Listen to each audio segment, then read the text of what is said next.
안녕하십니까. 한국과학기술원 카이스트에서 체육, 교양, 발레핏을 강의하고 있는 임수진입니다. 오늘 저의 강의 주제는 팬데믹 시대 비대면 체육, 교양 어떻게 가르쳐야 하는가입니다.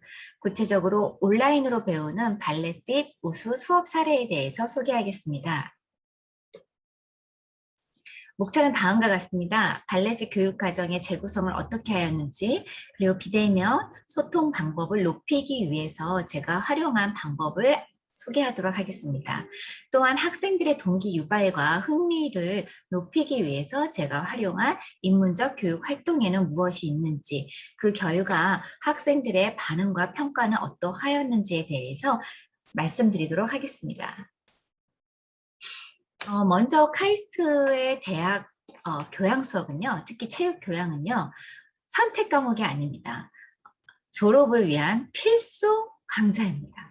그래서 학생들이 운동을 좋아해서 운동을 배우고자 체육 교양을 듣는 학생들도 있지만요, 또는 반대로 졸업을 하기 위해서 체육 강좌 2강좌를 듣지 않으면 졸업이 안 되기 때문에 거의 반강제로 듣는 학생들도 있습니다. 그래서 그런 친구들을 제가 이제 몇 해 동안 만나오면서 어떻게 하면 이 친구들에게 운동을 해야겠다, 운동이 중요하다는 걸 동기유발시킬 수 있을까를 굉장히 고민을 했고요. 그거의 결과로 제가 소크라테스와 데카르트의 명언을 좀 차용해서 제가 좀 썼습니다. 어떻게 썼냐면요. 소크라테스의 명언, 너 자신을 알라를 어떻게 차용했냐면 너의 몸을 알라. 데카르트의 명언, 나는 생각한다, 고로 존재한다. 이것을 차용하여서요. 나는 실천한다, 고로 변화한다. 이렇게 슬로건을 학생들에게 한 학기 내내 강조했습니다. 그 이유는 학생들이 운동을 좋아서 하면 참 좋겠지만 그런 경우도 많지 않고, 그리고 억지로 이 수업을 듣는 경우도 의외로 많아서 어떻게 하면 이왕에 듣는 운동을 조금 더 즐겁게 할 수 있을까 고민을 하던 끝에 이렇게 슬로건을 만들어 놓고, 이 친구들이 운동을 해야만 하는데 이왕에 하는 거 즐겁게 하고 즐겁게 한 다음에 좋은 아웃컴까지 얻어낼 수 있다면 일석이조잖아요. 그래서 제가 이런 슬로건을 그런 취지에서 만들게 되었습니다. 제 수업 운영 방법의 특징은요. 첫 번째, 개별 코칭이 있다는 거예요. 이 개별 코칭 및 재코칭은요. 1시간 반의 공식적인 수업이 끝난 이후에 희망자에 한해서만 합니다.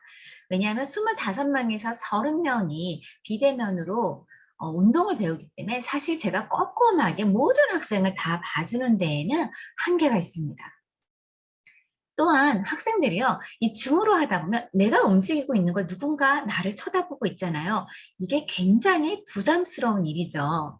예, 그래서 수업 시간에 질문을 하지 않거나 본인이 잘 안 되는데도 불구하고 그냥 은근슬쩍 넘어가는 경우가 많아요. 그래서 제가 개별 코칭, 그런 사람들은 좀 끝나고 남아서 나랑 1대1로 합시다 라고 하면은 우리 친구들이 의욕만 있으면 남아서 많이 배우더라고요. 그래서 개별 코칭 및 재코칭을 활용을 했고요. 두 번째, 제 발레핏 수업의 핵심은요. 몸을 이해하는 과정, 동작을 탐색하는 과정, 동작을 습득하는 과정을 이렇게 단계화했습니다. 몸을 이해하는 과정에서는요. 인체의 해부학적 구조와 기능에 대해서 설명을 하고요. 동작 탐색 단계에서는요. 학생들이 그날 배워야 할 동작을 미리 레슨 플랜을 통해서 인지하고, 그리고 사진을 통해서 좀 친해지고, 그리고 영상을 통해서 다시 한번 익히고, 그리고 동작 습득 단계에서 저의 시범을 보면서 직접 같이 배우는 단계로 진행하였습니다. 비대면으로 수업을 진행하다 보면은요, 아무래도 집중도가 떨어지잖아요. 그래서 최대한 집중도를 높이기 위해서 제가 활용할 수 있는 영상이나 조교의 촬영된 영상, 또는 가끔은 유튜브, 그 다음에 PPT 슬라이드를 많이 활용을 했습니다. 자, PPT 슬라이드에서는요, 또 너무 슬라이드를 많이 사용을 하면 운동할 시간이 별로 없더라고요. 그래서 저는 레슨 플랜을 조금 활용을 했습니다. 자, 좀 더 구체적으로 말씀드릴게요. 제 발레피 교육과정의 재구성은요. 첫 번째, 브레인 워밍업과 바디 워밍업으로 이루어져 있어요. 브레인 워밍업은 10-minute 리터러시로 이루어지고요. 바디 워밍업은요. 운동하는 시간인 거죠. 그렇게 두 가지를 했어요. 두 가지를 하고서 이 브레인 워밍업 시간에는 무엇을 듣느냐. 그날 내가 배울 동작과 관련된 해부학, 기능학, 운동학, 인문학적 정보를 배우게 됩니다. 그리고 매 차시 수업 플랜을 통해서 아하, 오늘은 내가 배워야 할 동작이 세 동작이구나. 오늘은 네 동작이구나. 오늘은 어떤 동작이구나 하고 다시 한번 세부적인 수업 목표를 제시합니다. 예를 들어 볼게요. 매 차시 수업에서 강조하는 주제가 다릅니다. 2차 시의 경우 호흡법을 배우고요. 3차 시의 경우 바른 자세를 배우고요. 4차 시의 경우 다리와 관련된 해부학적 정보나 지식을 배웁니다. 그리고 5차 시에는 목과 어깨와 관련된 걸 배우듯이 매 차시 해당 주제가 다릅니다. 자, 운동이라 하면 우리가 전신을 다 쓰는 거잖아요. 그런데 이렇게 차시별로 나눈 이유는 해부학적인 정보를 하루에 다 전달을 하면 집중도도 떨어지고요. 기억력도 오래가지 못해요. 그래서 그날 배우는 동작에 맞춰서 그 부위만 해부학적 정보나 지식을 전달합니다. 예를 들어서요. 2차 시에는요. 발럼 브리딩이라고 해서 풍선을 부는 연습을 통해서 흉복식 호흡을 배우게 되고요. 그리고 브릿지 포즈를 동작을 배우기 전에 바르게 눕는 법부터 배웁니다. 자, 그리고 바르게 눕는 법을 잘하기 위해서는요. 우리 머리 뒤에 있는 후두골이랑 그다음에 경추와의 어떤 관계, 어떻게 기능하고 어떻게 움직임이 일어나고 있는지에 대해서 약간 해부학적인 지식이 있어야 하고요. 그와 관련된 정보로 어떤 신문 기사나 또는 관련된 책들을 통해서 어떤 근거 자료를 제시합니다. 이렇게 보시는 사진과 같이 바르게 눕는 자세, 그리고 바르게 눕지 못한 자세를 좀 제시하고요. 바르게 눕는 자세를 해부학적으로 잘 설명을 했는데 막상 해보니까 편하지 않은데요?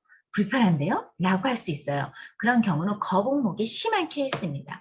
그런 경우는 제가 당장 바른 자세로 눕는 게 불편하기 때문에 조금씩 차츰씩 적응해 가기 위해서 수건을 활용한 방법도 제시해 줍니다.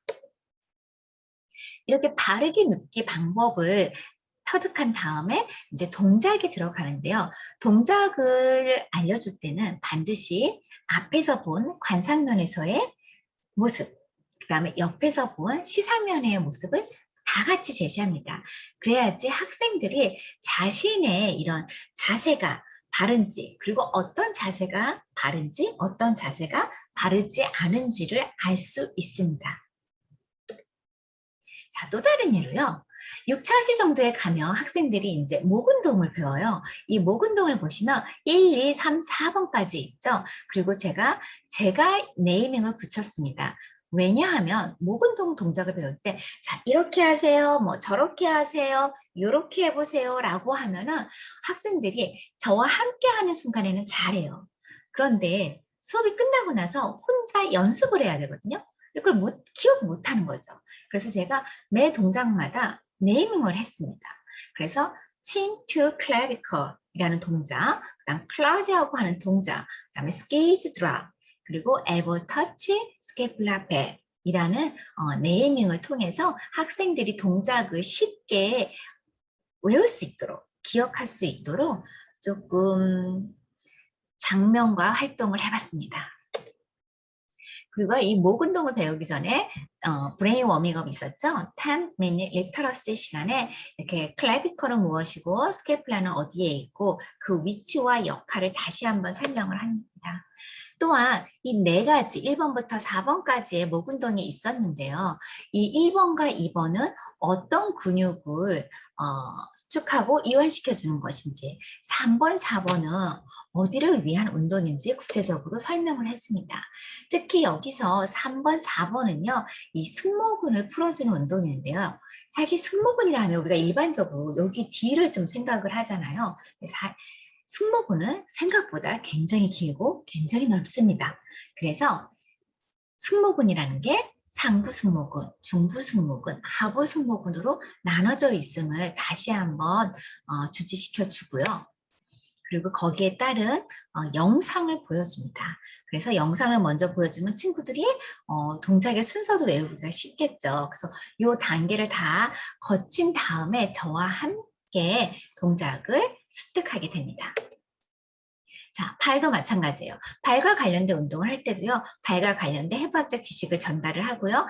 그날 배우는 운동의 동작을 각 커트별로 제시합니다. 그 다음에 영상을 시청하고요.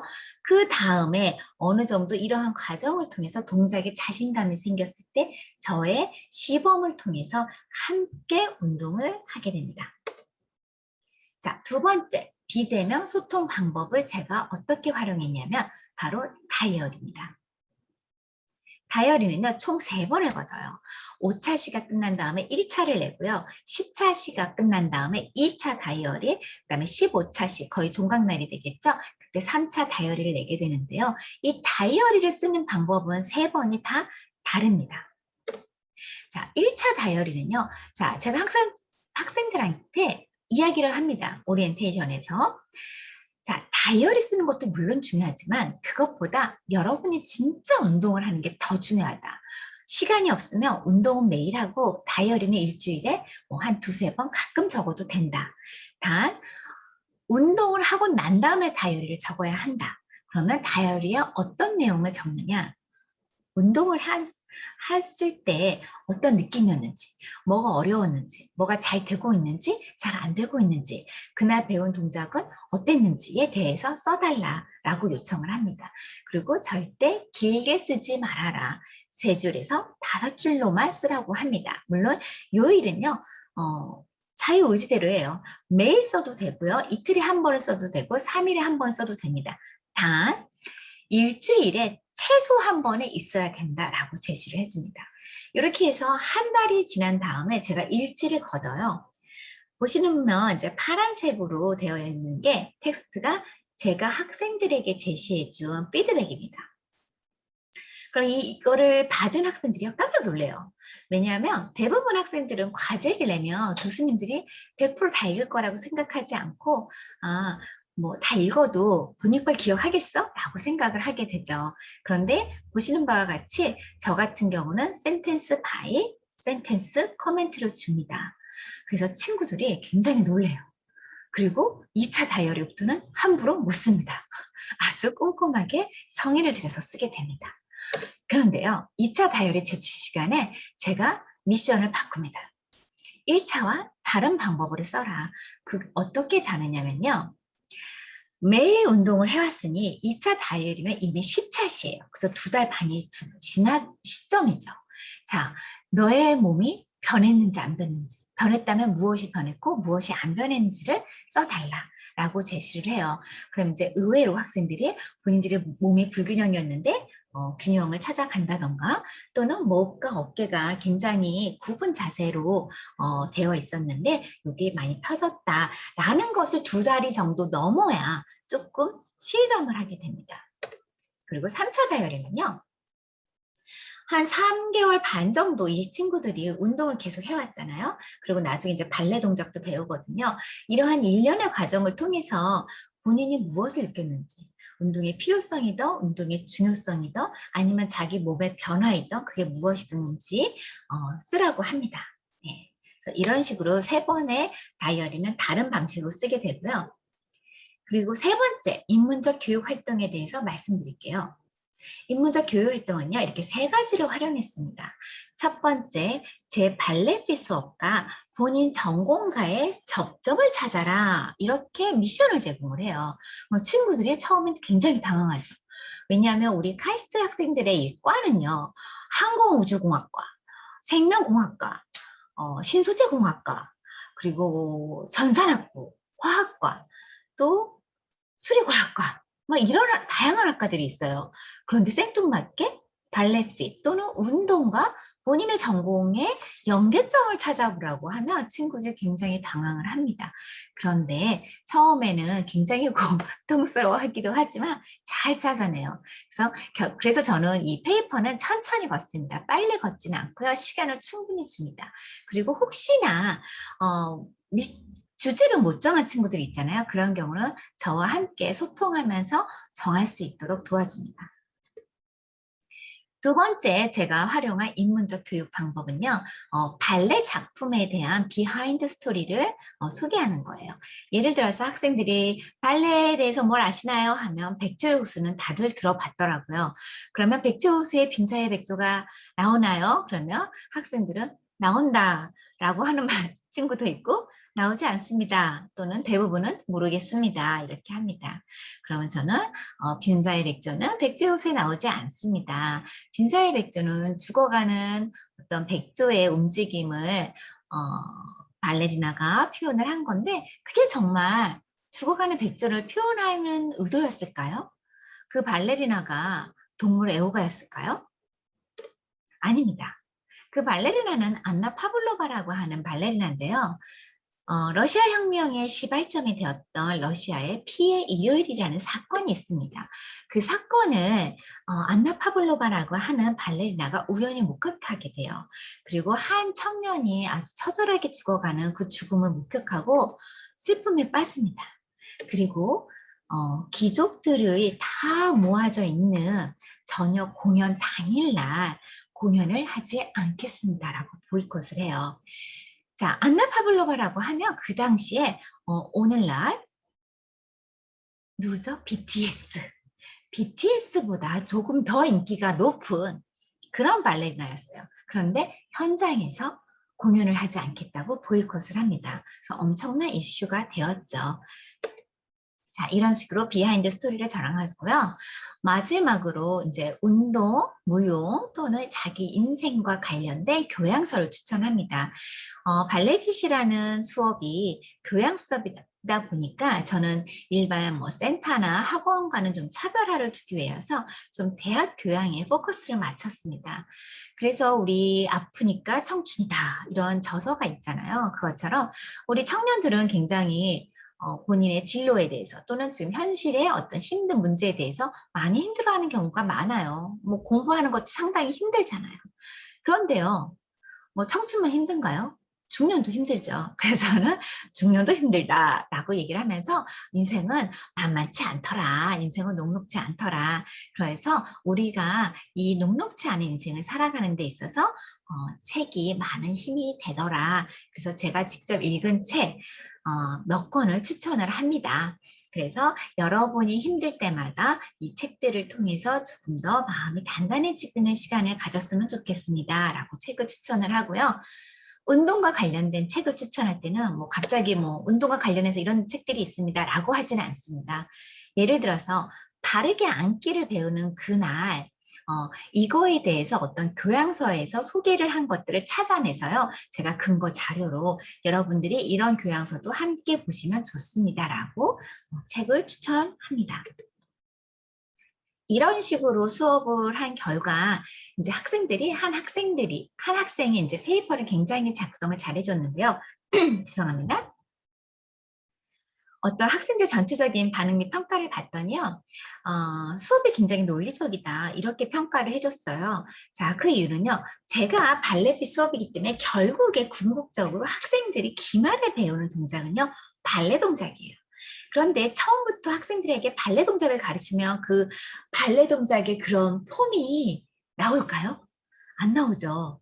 네, 그래서 그렇게 등 펴고 목을 제자리 위치하고 그다음에 어깨를 내리고 이런 기본적인 체력 운동을 학기 초부터 쭉 시켜왔어요.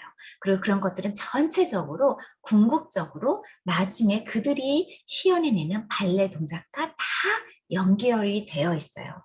그래서 이제 학생들이 마지막에 가서 아니 발레핏 수업 시간에 학기 초 왜 이렇게 운동만 하는 거야? 그러다가 중간 이후에 되면요.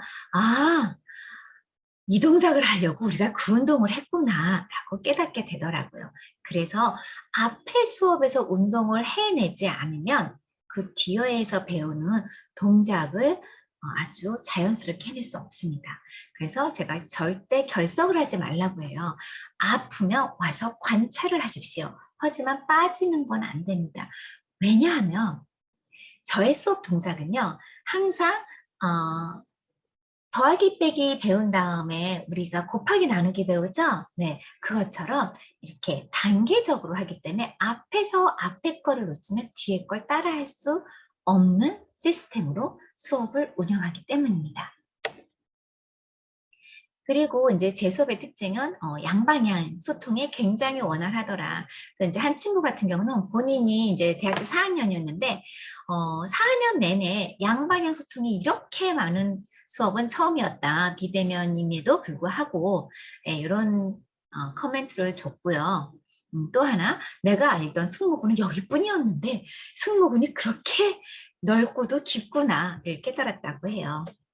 예, 이런 식으로 해서 학생들과 굉장히 발레와 관련된 다양한 동작을 어떤 기초 체력부터 훈련을 시켜서 이제 학기 말까지 발레 동작을 시연하는 방법으로 교육 과정을 구성했습니다.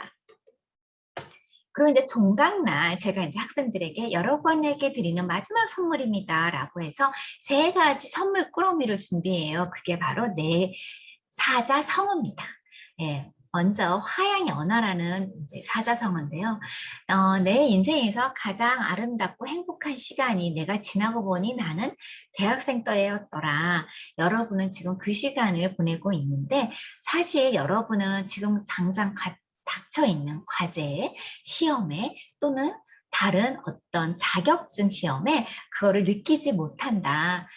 그런데 지나고 나면 그게 정말 아름다운 청춘이었음을 깨닫게 되니 지금 이 시간이 그렇게 소중한 시간임을 알았으면 좋겠다라고 말을 저라고요. 두 번째, 자중자애라는 단어를 통해서요.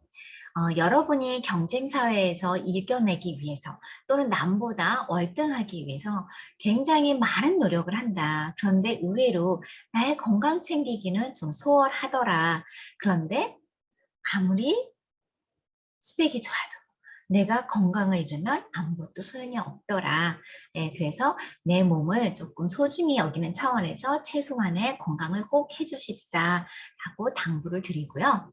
마지막으로 심청사달이라는 사자성어를 소개합니다. 마음이 맑으면 모든 일이 잘 이루어진다. 그러면서 이제 제가 반농담으로 심청이를 생각하세요 라고 해요. 자, 우리는 청년들은요, 본인의 진로에 대해서 또는 지금 현실의 어떤 불안한 어떤 감정들을 가지고 있잖아요. 그러다 보니까 고민도 많이 하고 좀 우울감이 있기도 해요. 그래서 그러면 될 일도 잘 안 되더라, 더 힘들더라. 그런데 마음이 맑으면 긍정적인 마음을 가지면 일이 잘 되더라 라고 하면서 저의 어떤 인생 에피소드를 전달을 합니다. 이렇게 해서 한 학기 1년의 과정을 끝나고 저희 학생들이 이제 저에게 물론 제가 누가 했는지는 모릅니다. 이게 학생들이 학교 이제 강의 평가에 남겨준 주관식 답변들을 제가 좀 캡처를 해왔는데요. 다행히도 비대면 수업이라서 체계적으로 이루어지지 않을 줄 알았는데 의외로 잘 되더라. 그게 줌을 굉장히 적극적으로 활용했다라고 해요. 자, 그거는요, 제가 만약에 발 동작을 하잖아요. 그러면 이렇게 화면에다 막 발만 들이대요.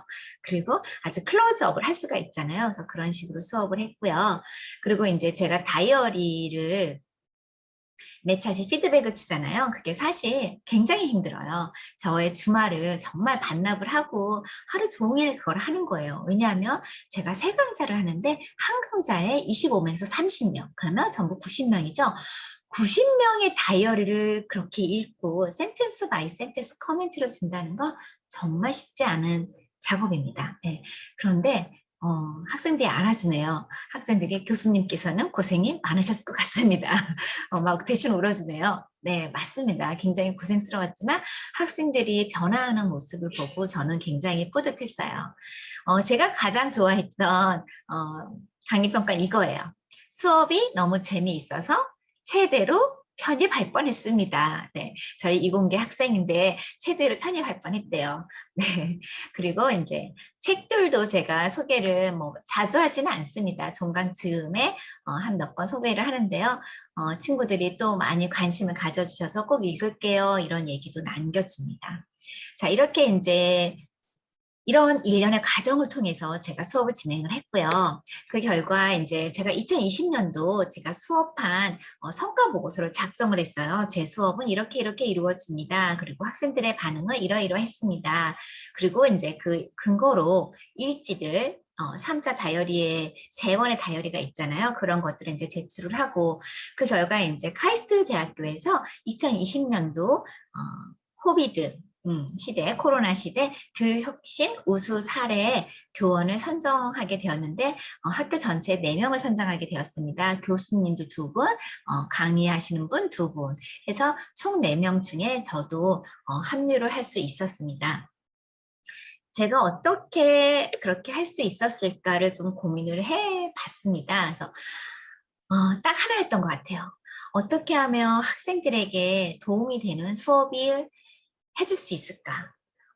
저는 발레를 전공했으니까 발레 잘하겠죠. 근데 제가 발레 잘하는 모습을 그 친구들에게 보여주는 건 아무 의미가 없습니다. 그러면 다른 유튜버들과 다를 게 없겠지요. 그것보다 나는 이렇게 되지만 여러분 아직 안 되죠? 안 되는 이유가 있는 거예요. 하면서 그 이유를 해부학적인 구조나 기능, 뭐 역할 그것부터 설명을 하고요. 그다음에 어떤 기초 운동을 하면 그거를 꾸준히 하면 이렇게 됩니다라고 제시를 해주는 약간 맞춤형 수업을 했던 게 가장 큰 도움이 되었던 것 같습니다. 그래서 많은 교수님들도 어떻게 하면 내가 하는 거를 학생들이 할 수 있도록 만들어 줄 수 있을까 그런 생각을 가지고 고민을 하시면 분명히 좋은 방법을 찾아내실 거고요. 분명히 제가 활용한 어떤 다이어리 방법이나 인문학적 교육 활동보다 훨씬 또 다른 좋은 아이디어를 발현해 내실 수 있을 거라고 믿습니다. 자, 지금까지 저의 강의였습니다. 감사합니다.